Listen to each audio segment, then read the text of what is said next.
Сәлем баршаңызға, менің каналыма қош келдіңіздер. Сіздермен Фариза. Бүгін осындай қарапайым әрі дәмді, өте керемет болып шығатын осындай тойымды салат дайындайтын боламыз. Міндетті түрде отбасыңызға жасап көріңіз. Ең алдымен тазаланған күрішті қайнаған суға салып, үстінен тұз салып, жақсылап пісіріп аламыз.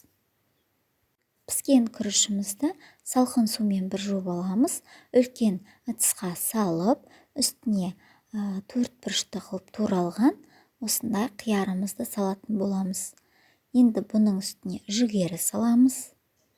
Және де піскен асылған жұмыртқамызды сары уызымен бірге салатын боламыз.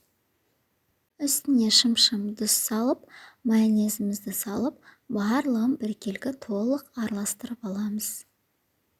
Күрішпен жасалған салат өте тойымды әрі дәмді болып шығады. Міндетті түрде жасауға кеңес беремін. Өте керемет әрі қарапайым болып шығады.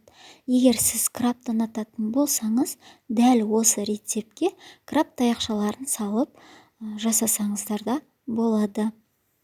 Міндетті түрде жасап көріңіз, дәмі сізге ұнайтынына еш күмәнім жоқ. Менің каналыма тіркеліп, қоңыраушаны басып қойыңыз. Менің видеоларымды жіберіп алмас үшін. Ас болсын.